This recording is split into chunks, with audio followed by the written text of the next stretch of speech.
I don't want to come off as too much of the like Gen Z prude when I complain about the I'm the sex in the millennial movie. prude, that's fine. Right. I'm Emma Camp with Wall Street Journal Opinion's Free Expression. Welcome to Free Expression on the Weekend. For those who don't go to the movies, director Emerald Fennell just released an adaptation of Wuthering Heights, starring Margot, Robbie, and Jacob Elordi. Free Expression columnist Louise Perry and I both wrote articles about the movie, and we had a great discussion about it. The film, as a standalone thing, is kind of great. It's enjoyable. It looks amazing. It's clearly selling cinema seats at a time when that's very difficult to do. There is clearly a market for this female gaze on film. The way that Emerald Fennell does this film is completely unfaithful to the novel, and I actually think that's a good thing. I don't want to see a faithful depiction of Wuthering Heights because I think that Wuthering Heights is a really weird, scary, distressing novel that was written almost 200 years ago.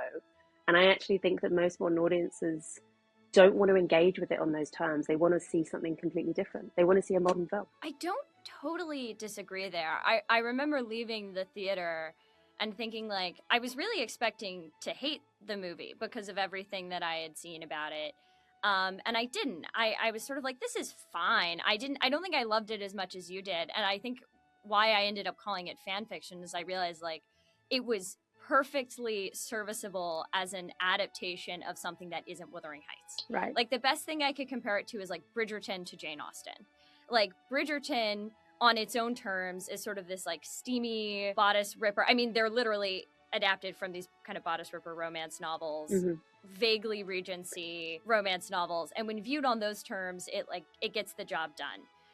But at least it has the decency to make its own characters and not have like Lizzie and Darcy getting it on at Pemberley. And I will say, to its credit, I liked the really kind of weird production design. Fennell said something to this effect, where it's like, it's an adaptation of the way she remembers reading the book when she was 13. Right. It feels very much like a 20-year-old who read Wuthering Heights in high school, like the fan fiction about this she published on AO3.com. Yes, and of course, in an age where fan fiction is enormous business, and romantic. I mean, the thing is, I will defend romantasy as well. I think let women enjoy things. Women really enjoy reading romantasy, clearly. They really enjoy watching Wuthering Heights. I just take great joy, honestly, in watching a film which is designed to be a fun Valentine's weekend romp, you know? And in that sense, it had to be, if you're making that kind of film, of course there has to be sex. Like, it's just unthinkable that Heathcliff and Cathy would not even properly kiss as they do in the novel. And it's also unthinkable that you'd have all the strange Victorian conventions, or indeed have Heathcliff doing really evil things like murdering Isabella's dog. Heathcliff is not as horrendous as he is in the book, but he is still pretty... monstrous is maybe not the right word. He is definitely a bad boy in this. He still has this, like, I could be violent at any moment, bad boy cred that I think is the appeal behind a lot of the romantasy stuff. I mean, there's an evolutionary psychology explanation there, that it is actually, women have to walk this difficult tightrope where, and have throughout human history, where you need a man who is basically nice to you, but can be violent on your behalf if necessary, right? Who can repel other men or grizzly bears or whatever he needs to do, but then will be kind and gentle to you. You see this so often in romantic fiction, which is intended for women. And I think that Jacob Elordi has managed to hit that just the right level of aggressive, but only in relation to a woman who is clearly a self-assured mid-30s, something like Margot Robbie. I think that if he was smashing up furniture and doing all this bad boy behavior with a teenage actress, which would be accurate to the novel,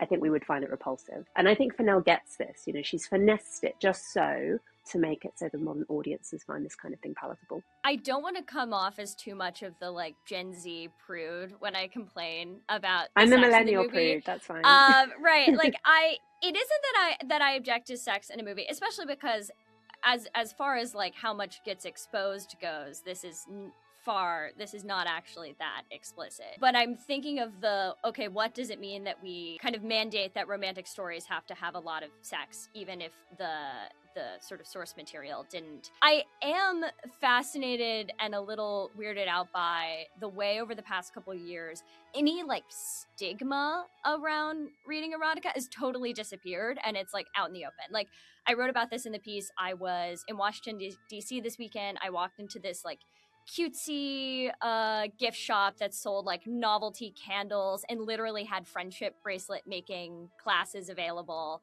like very sort of female coded in sort of a slightly infantilizing way. And they had a pile of I Heart Smut stickers and patches in the middle of the store. And I was like, okay, I'm clutching my pearls a little bit. There are little kids in here. Like, what? You would not see a man with an I Heart Pornhub sticker on his laptop.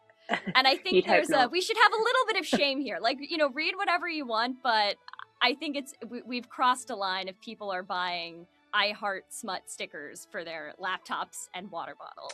I want to say that women reading smut is not actually the counterpart to men watching porn. They're on a continuum, though. I definitely accept that. Some of the books in particular the romantasy books are very explicit, like way beyond anything that Wuthering Heights puts on screen. Because the genre has risen at a time where, sort of in tandem aesthetically with female infantilization, the way that there is this like increasing interest and sort of openness towards these sort of prurient interests, and then also on top of it this aesthetic of I'm just a girl that I find very weird. I mean, Wuthering Heights, I guess, to its credit, is clearly pitched as a film for adults. I mean, I think you can even make the case that that part of the like female infantilization is having a woman in her 30s play out a story about a teenager. Maybe 35 is the new 17, I guess.